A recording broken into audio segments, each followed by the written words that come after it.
반등을 기대했었던 투자자들에게 다시금 실망감을 안겨다 주고 있는 암호화폐 시장 관련된 소식을 들고 인사를 드려보고 있는 크립토 마토입니다. 무한횡보의 소용돌이 속에서 오늘은 어떤 정보들이 나왔는지 그래도 한번 바로 살펴보도록 하겠습니다. 첫 번째로는 미국 증시 및 거시경제에 관련된 소식 이모저모 살펴보도록 하겠습니다. 자, 달러가 여전히 강세를 보이고 있는 가운데 미국 증시 간당간당하게 상승으로 주의 마지막에 마무리를 하려고 하고 있는 모습 보여지고 있습니다. 나스닥에서 가장 큰 축을 차지하는 주식인 애플 같은 경우 시총이 이틀 사이에 253조가 증발하기도 했었다라고 하는데요. 미국 같은 경우는 여기에 보복을 하겠다라고 노리고 있는 그러한 상황 속에서 애플 주식뿐만 아니라 얼마 전에 큰 화제를 낳았었던 엔비디아 주식도 좀 위험한 것이 아니냐라는 이야기가 돌고 있습니다. 그 이유는 바로 엔비디아의 CEO가 최근에 5천만 달러 상당어치의 자사 주식을 팔았다라고 하는데요. 과거에도 그가 이런 식으로 크게 덤핑했을 때 약간 올랐었다가 전체적으로 60%까지 이 엔비디아 주식이 떨어졌었다라고 합니다. 그래서 이번에는 어떻게 될 것인가? 아래 공포, 경기 침체의 위험성이 가중되고 있는 가운데 다시 중국으로 넘어가가지고 달러가 지금 강세를 보이고 있는데요. 상대적으로 중국의 위안화가 바닥을 기고 있다라고 하죠. 16년 만에 최저치를 기록하고 있는 위안화. 달러는 계속해서 위안화 상대로 상승할 것 같은 그런 모습을 보여주고 있습니다. 이런 가운데 전직 미군 간부 같은 경우는 중국과 연계된 기업에 채용돼가지고 중국 군인을 양성하는 데 힘을 쓰고 있다라고 하는데요. 한국이나 미국 다른 나라들도 마찬가지로 중국에 넘어가가지고 이 기술을 넘겨주는 사람들의 숫자가 많이 있는 것 같습니다. 계속해서 미국과 중국과의 관계는 좋아지지 않는 상황 속에서 미국 같은 경우 몰기지론, 이 모기지론을 신청하는 숫자가 1996년도 12월 이후로 최저치를 기록을 하고 있다라고 하네요. 그 말인 즉슨 높은 금리 속에서 일반 시민들 같은 경우는 집을 살 엄두를 내지 못하고 있다라는 것이겠죠. 그러면서 가장 큰 문제 중에 하나로 지목을 받고 있는 것이 주택 가격이 떨어진다 할지라도 현금을 몽땅 들고 있는 블랙락이나 블랙스톤 이런 기관들이 시장에 들이닥쳐가지고 막대한 현금으로 미국의 일반 가정들이 사야 될 집들을 몽땅 사재기 한 다음에 이를 월세로 돌리는 움직임이 계속해서 나오고 있어가지고 미국 중산층들의 불안감이 증가하고 있다라고 하네요. 경기 침체가 가시화될 조짐이 보임과 동시에 미국 부동산 시장 일단 버블이 터질 것인지 관심이 많이 집중이 되고 있습니다. 이러한 가운데 어제 26,000달러대 위로 올라갔었던 비트코인 먹은 거 다 뱉어내면서 25,856달러까지 내려왔습니다. 이더리움은 1,633달러에서 거래가 진행이 되고 있는 가운데 이런 식으로다가 시장이 침체되고 있음에도 불구하고 이 기관들 같은 경우 암호화폐에 대한 투자의 의욕이 전혀 흔들리지 않고 있다는 조사 결과가 나왔습니다.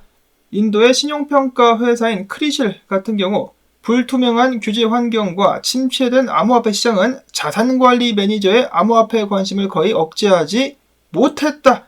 미국과 유럽을 거점으로 하는 자산운용사 및 헤지펀드들 같은 경우는 이제 60명 중에 거의 절반이 적극적으로 암호화폐를 운영하고 있는데 여기에 대부분의 매니저들이 암호화폐 업계가 향후 5년간 성장할 것으로 보고 있으며 40% 이상이 연평균 성장률을 최소 11%, 약 5분의 1 같은 경우는 20% 이상으로 예측을 하고 있다라는 조사 결과가 나왔습니다.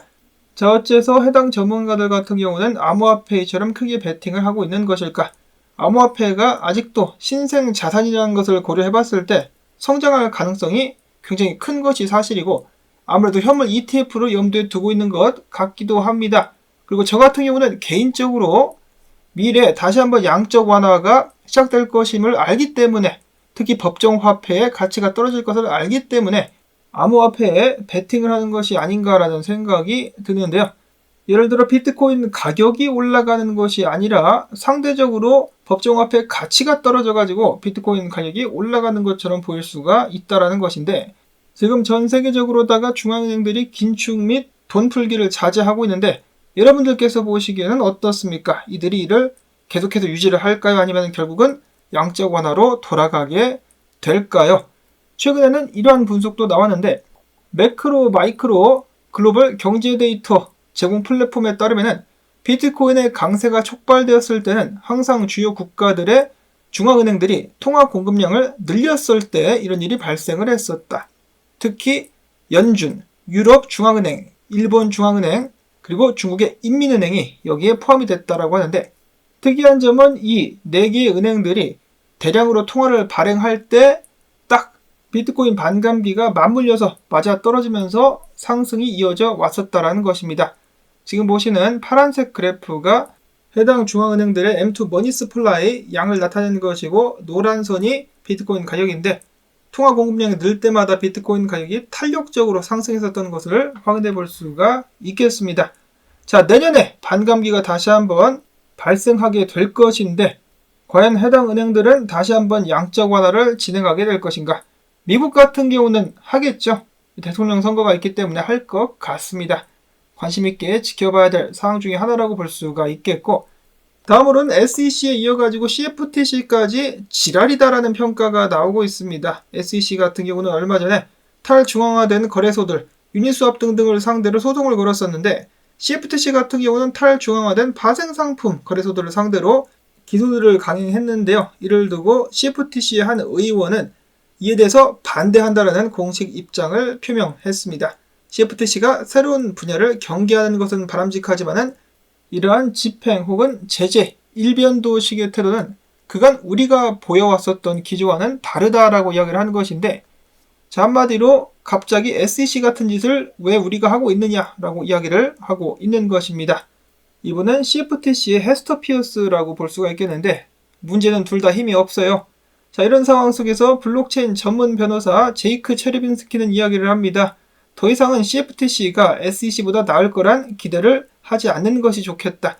예를 들어서 최근에 앞에서 언급이 됐었던 SEC가 유니스왑 등등을 상대로 소송을 벌였을 때, 법원 같은 경우는 유니스왑에 손을 들어줬지만은 정작 CFTC가 법원의 판결에 반하는 결정을 내렸었다라는 것이죠. 게리 겐슬러에 의해서 새로운 적이 출현하게 되는 것인가? 이러한 가운데 더욱더 많은 인력들과 자본들 같은 경우는 해외로 빠져나가고 있습니다. 자, 그 다음에 암호화폐 전문 미디어 웨일와이어가 엘살바도르가 비트코인을 채택한 지 2년 됐는데 성과는 처참하다라면서 다음과 같은 사항들을 제시했습니다. 제가 이거를 방송에서 다 읽지는 않겠지만은, 자, 이러한 부분들, 기대에 못 미치는 부분들이 확실히 있는 것은 사실입니다. 그렇다 할지라도 기사들을 보시면은 어떤 기사에서는 장점들을 부각시키고 어떤 기사에서는 단점들을 부각시키기 때문에 지금 당장 실패다 성공이다 말하기는 조금 이른 것이 아닌가라고 말씀을 드려보고, 특히나 하락장 때문에 말이죠. 이어서는 분석으로 넘어가 보도록 하겠습니다. 비트코인 상어들이 계속해서 비트를 모으고 있다.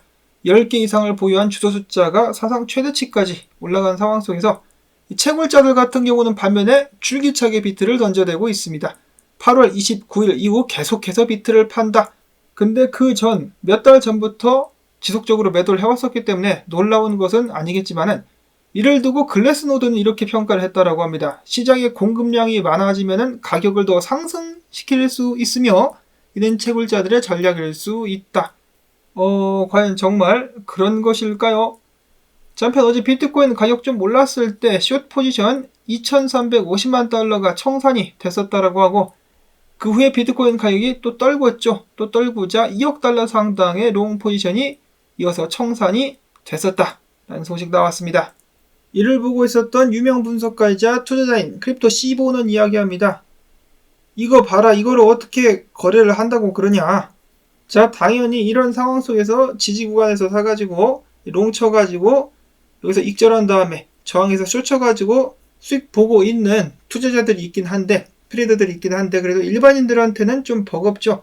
그렇기 때문에 이런 것 때문에 안달복달 하지 말고 자신의 신념을 가지고 이론과 계획대로 현물을 매집해 나가면서 그냥 마음 편히 하는 것이 좋은 시장이다라는 평가를 내리기도 했었습니다. 그 외에는 아직도 이 범위 내에서 개다리 춤을 추고 있는 비트코인이기 때문에 특별한 분석이 나오진 않았지만은 네브라스칸 구너 분석가, 이런 식으로 비트가 흐를 수도 있겠다. 매크로 CRG 분석가 같은 경우는 와, 정말 차트가 엉망으로 보인다라고 하면서 최근 있었던 약간의 상승 때문에 위에서 숏치고 있던 사람들이 다 털려 나갔다 라고 이야기를 했는데, 지금 보면 이제 밑으로 또 내려가지고 롱을 치고 있던 사람들을 털게 되지 않을까라는 생각을 하게 됩니다. 과연 이 공포의 주말 동안에 어떤 일들이 발생하게 될 것인지, 이런 상황 속에서 매집하는 사람들은 계속해서 매집을 합니다. 앞에서 봤었던 비트코인 10개 이상을 보유하고 있었던 고래들도 비트를 매집하고 있는가 하면은, 제가 계속해서 연달아서 소식을 전해드리고 있는 이 고래, 이더리움을 몽땅 사고 있습니다. 최근에 총 9274개의 이더리움을 매집을 했다라고 하는데, 자, 이 사람의 정체는 무엇일까요? 기관일까? 아니면은 거래소인가? 특히나 바이낸스의 스테이블 코인을 몽땅 입금한 다음에 이더리움을 출금한 그런 예를 봤을 때는 분명히 매수를 한 것 같기는 하단 말이죠. 분명 뭔가 이유가 있긴 있을 것인데, 제가 영상에 첨부를 하지 않았지만은 오늘 자료를 찾다가 몇몇 사람들이 이렇게 이야기하는 것을 들었습니다. 비트코인 현물 ETF 관련해가지고 뭔가 결정이 났거나 무슨 정보가 나온 것 같다, 현물에서의 움직임이 예사롭지 않다 등등의 이야기들이 오고 가는 것을 들었었는데, 그런가 하면 어떤 이는 이야기하기를 블랙락의 현물 ETF 신청은 이미 승인이 났다 라고 말하는 것도 봤었는데, 일단 다 루머인 것 같아가지고 무시를 하고는 있습니다만은, 그래도 좀 지루한 시장, 재미난 사건이 발생해 줄 수 있으면 좋겠다 라는 생각 해보게 됩니다. 자, 그 다음으로 패치 AI, 최근에 상승을 좀 했었는데요. LG 분석가 같은 경우는 이런 식으로 내려왔다가 다시 올라오게 되면은 이 자리부터 이제 한번 롱을 칠 수 있지 않겠느냐 라고 예측을 하기도 했었고, 이어서는 니어 프로토콜이 서울 동대문구와 웹3 산업 육성에 대한 업무 협약을 체결했다 라는 소식이 나왔습니다. 좀 특이하죠? 회사도 아니고 시도 아닌 구와 업무 협약 체결, 이런 소식이 나왔었고, 마지막으로는 한국에서 꼭 본받았으면 하는 예를 하나 가지고 와봤습니다. 튀르키예에서 암호화폐 거래소를 운영하며 고객들의 자금 20억 달러 상당을 훔친 이 거래소의 CEO에게 몇 년형이 구형됐는지 아십니까? 11,196년형. 한국이었으면 5년, 10년 정도에 그쳤을 것인데, 튀르키예 같은 경우는 아예 인생을 막아버립니다. 이렇게 해야 억울한 피해자들을 좀 달래줄 수가 있는 것이고, 제2, 제3의 피해자가 발생하는 것을 막을 수가 있는 것이겠죠. 한국은 뭐 죄질이 불량하다면서 10개월 징역 이러고 있던데, 와, 정말 답답합니다. 언젠가는 한국에서도 이러한 처벌이 나오게 될 수 있기를 바라보면서 시청해주신 여러분들께 감사의 말씀과 주말 광조댓 부탁을 꼭 드리며, 저는 다음에 새로운 소식 가지고 인사를 드리도록 하겠습니다. 안녕히 계십시오.